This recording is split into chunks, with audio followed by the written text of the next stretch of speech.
everybody, and welcome to Gene's Reviews from Just a Regular Dude, where I do movie reviews, trailer reactions, I react to YouTube videos, I review YouTube channels. Basically just whatever I feel like doing. Today I'm doing one. This is 10 real-life encounters with the devil. Let's check this out. I know a few celebrities I want to meet, From a few of my most favourite amazing musicians top 10. perhaps. I've got a mental list, but one person who is definitely not on there is the devil. Whether or not you believe in the devil, there are many people throughout history that not only believed in him, they claim to have actually met him and have sometimes done dark deals that have become the stuff of legend. Here are 10 of the most famous that I found. My name is Danny Burke, and this is the top 10 scary real-life devil encounters. Starting off. So they met the devil. What, they go have coffee with him? Just shoot the shit? You know? I don't know.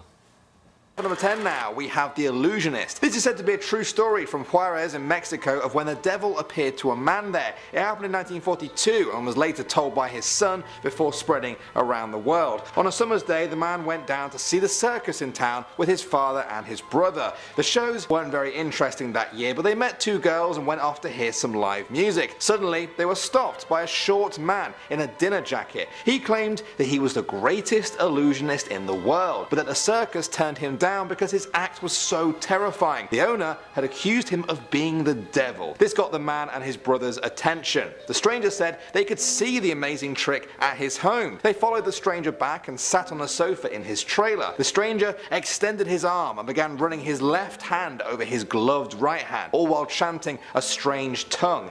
He asked if they were ready. They said yes. He pulled off the glove and everyone screamed. To their horror, the hand was now a skeleton hand, still wiggling its fingers. The man's brother got up to take a closer look. The stranger grabbed the top of his head with his bony hand and said he was now really going to show them something. At this point, they all ran and screamed. The man stopped and looked back. The stranger was standing on top of the steps and laughing at them. On the ground was a wooden plank with long nails pointing up. The stranger jumped off the step and landed right onto a nail. Blood poured out of his boot, but he continued to laugh. The man just stared at him, transfixed, until his brother grabbed him and they both ran away. They knew it was the devil, they felt it was the devil, and they say it was a day they can never forget. Next up at number 9 now we have Robert Johnson. He's one of the most legendary blues musicians of all time, whose music went on to influence other musicians for generations. Aside from his music, folks may tell you another story about Robert Johnson, that he met the devil. They say that one day Robert was walking down the highway on a cool October night when he came to a crossroads. A tall man was sitting there on a log by the side of the road. He said that he knew Robert and asked him if he wanted to play the guitar like nobody had ever played it before, to be the king of the Delta blues. He said yes, he wanted that. The devil warned him though that although his music will enchant the crowds, his soul will now belong to him. This is not just any crossroads, the devil said. I put this X here for a reason, and I've been waiting on you. Then the devil possessed him. Robert's eyes rolled upwards in their sockets. The moon pierced his eyes. Then he looked at the man straight in the eyes and said, "Step back, devil man. I'm going to Rosedale. I am the blues." Now, whether or not you believe that story, Robert Johnson was an incredible blues musician. I was actually listening to him as I wrote this script, and he also died under mysterious circumstances involving some sort of poison when he was 27 years old, which historians are still trying to fully understand. Yeah, that's one of the most popular ones. I've heard that one a lot. They actually made a movie about it years and years ago. It had Ralph Macchio in it, and it was called Crossroads. It's a pretty good movie, actually. I liked that movie a lot. I saw that at the theater a whole bunch of different times. But it also has, I can't remember for sure, I think the guitarist that's in it that plays like the devil, they have like a battle at the end of the movie. I think his name was Steve Vai. V-A-I.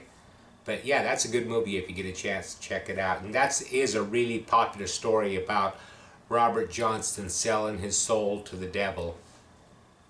Moving on to number 8 now, we have Saint Dunstan. He was a 10th century hermit who lived in Glastonbury in England. One day a mysterious stranger approached him and asked that Saint Dunstan use his skill in smithing to make a chalice for him, a sort of holy cup, if you like. Dunstan agreed and set to work. As he worked away though, he saw the stranger change form from man to woman, from woman into a child, flowing from one to the next. Dunstan realized that this was the devil, but he tried to act as if he hadn't noticed. Then, when the chance presented itself, he grabbed a pair of red-hot tongs from the fire and pierced them into the stranger's nostrils, causing the devil to cry out in pain and flee. A while later, the devil returned, this time as a vagrant street performer playing the harp. Dunstan grabbed him by the leg this time and began shooing him. Then he nailed a horseshoe to his cloven foot. The devil screamed in agony and agreed to be released on the condition that he never approach a house with a horseshoe hanging over the doorway ever again.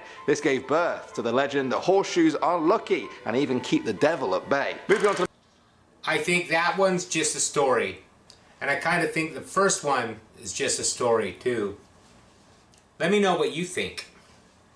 Number 7 now, we have the Devil's Violinist. That's the name given to Niccolo Paganini. Some even say he was the greatest violin player who ever lived. He was a child prodigy in Genoa, Italy, who struggled to find a teacher that he couldn't surpass immediately. By the age of 15, he was touring solo. Within a year, he had a breakdown and succumbed to alcoholism. He didn't reappear in the public eye until the age of 22, but this time he was somehow better than ever. They say he was able to play 3 octaves across 4 strings and a handspan. Now you don't actually have to know what that means, but it's thought to be nearly impossible even by today's standards. He was a striking sight in his performances. Very tall and very thin, with hollow cheeks, very long fingers, pale skin, and flaming eyes with thin lips that held a sardonic smile. To top it all off, he wore all black for his performances. Soon, rumours began to circulate that his violin was the devil's instrument, that Paganini had actually made a deal with the devil. Some say they saw the devil help Paganini play. Others say that they once saw lightning bolts hit the end of his bow during a performance. When he died, he turned down his last rites from a priest. The official account is that he did this because he thought he wasn't going to die, but others say it was because he feared the blessing of a priest. Coming in at number 6 now, we have The Richest. This is the story of Jonathan Moulton. He was an American general who helped the US win the Revolutionary War. He's also known for trying to trick the devil, apparently.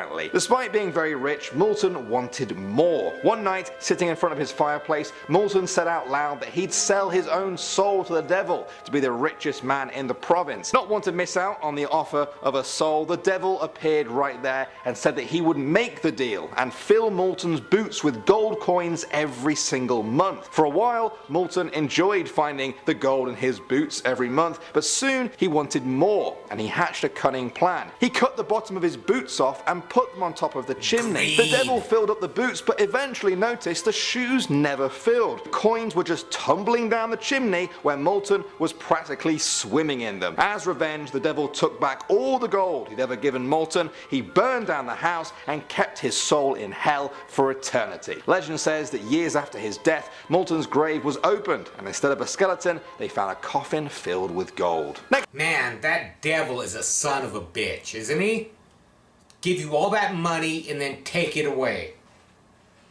That's just not right. Next up at number 5 now, we have Saint Pio. Talked about Saint Duncan earlier, but he wasn't the only saint on this list who claims to have had a run-in with a devil. Pio was also known for his frequent and often violent battles with the devil. On one occasion, a local friar found him lying bloodied and bruised in his room. When Pio came around, he said that he had been attacked by either Satan or one of his demons, which had left him with 3 broken ribs. On one night in 1906, Pio heard footsteps coming from the next room, which he thought was his friend, Friar Anastasio. He went to the window and tried to call out to invite him in for a chat. He found that his voice had gone though, out of nowhere. He just couldn't speak. Then he noticed a large black hound sitting menacingly on a nearby window ledge. In his account of what happened next, Pio said, "I saw the big dog enter through the window and there was smoke coming from its mouth. I fell on the bed and I heard a voice from the dog that said, "Him it is him." While I was still on the bed, the animal jumped up to the ledge of the window, then to the roof, and disappeared. His colleagues believed that the devil was targeting him because of all the exorcisms that Pio had performed over the years. They said that on many occasions, before leaving the body of a possessed man, they would actually hear the devil shout, "Padre Pio, you give us more trouble than Saint Michael. Do not steal the bodies from us, and we will not bother you." Next up at number 4 now, we have Johann Georg Faust. A 1507 book titled Historia and Tale of Dr. Johannes Faustus tells the story of Johannes Faustus, who allegedly met the devil. According to the book, he was a German scholar who, quote, loved what ought not to be loved. It says that he craved nothing more than forbidden knowledge. One day, Johannes travelled to a crossroads in a forest and summoned the devil. He stood inside a protective circle and performed an ancient and unholy ritual. Soon, lightning came crashing down and the entire forest was destroyed. Demons emerged in 3 forms. First, a dragon, then as a man made of fire, and then as an old monk. After hours of conversation, Faust agreed to trade his soul so that his every question would be answered for 24 years. He told himself that things would be fine because, in his words, the devil might not be so black as they used to paint him, nor hell so hot as the people say. Well, the story ends by saying that he was wrong and people were right. It claims that when Johannes died, his soul went straight to hell, where he spent an eternity of torture, wishing for death, but finding that even death had forsaken him. Moving on to number 3. I understand a lot of these stories, if they are true, like that all these people selling their soul to the devil so they could know the answers to all the questions and everything. Why don't you ask God instead of the devil? It's just a thought. I'd much rather meet God than Satan.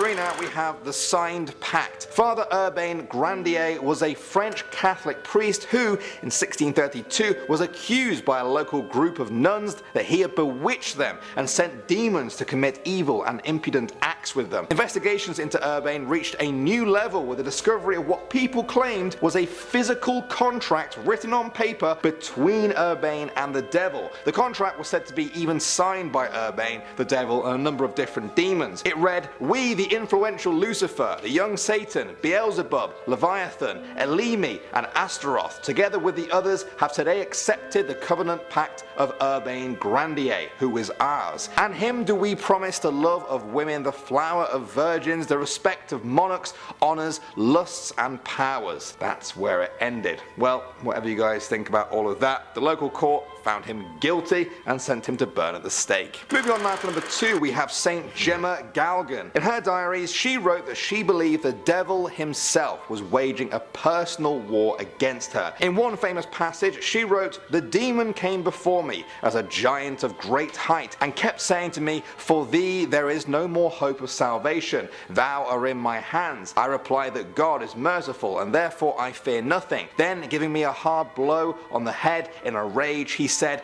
'Cursed be you,' and then he disappeared. I then went into my room to rest, and there I found him. He began again to strike me with a knotted rope, and wanted me to listen to him while he suggested wickedness. I said no, and he struck me even harder, knocking my head violently against the ground. At a certain point, it came to my mind to invoke Jesus, Father, eternal Father, through the most precious blood of Jesus, free me. I then don't quite know what happened next. That contemptible beast dragged me from my bed and threw me, hitting my head against the floor with such force that it pains me still. I became senseless and remained lying there until I came to myself a long time afterwards. Jesus be thanked." That was just one entry, and it was very intense. From the look of her diary, it wasn't her first encounter, and it certainly wasn't her last. And finally, number 1 now, we have Pope Sylvester II. If you had to pick one person who isn't in league with the devil, you may pick the Pope. But back in the I don't know. Look at all these Catholic priests and everything they're getting exposed nowadays for molestation and all this weird stuff. 10th century, people thought the first French pope was a master of the dark arts and had sold his soul to the devil. He was undoubtedly a genius. He was known for his work in mechanics, mathematics, astronomy, clocks, organs, introducing Arabic numerals to Western Europe, as well as natural science, music, philosophy, and theology. That was a lot for one person, especially back then. After he died, rumours began to circulate that Sylvester had made a deal with the devil, that the devil had given to him his intelligence and wisdom in return for his soul. This was a terrifying prospect for Catholics at the time, the thought that their own leader, God's representative on earth, had been meeting and dealing with the devil in secret. In recent years, experts agree that he likely got his skills and knowledge from regular meetings with scholars from all over the known world, and not from some dark dealings. What do you think? And what do you think about all of that? I'm not sure if I want to... That's kind of interesting about how the Pope, they figure, was actually in league with the devil and all that stuff.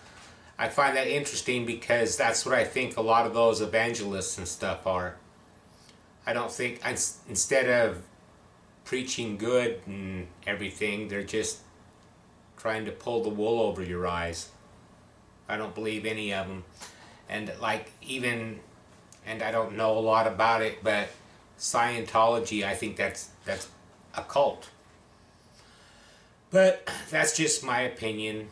That was Most Amazing Top 10 Scary Real Life Devil Encounters. I liked that video. I thought that was pretty cool. Let me know in the comments down below what you thought. Like, subscribe, hashtag Mean Gene, all that fun stuff. And I will see you next time.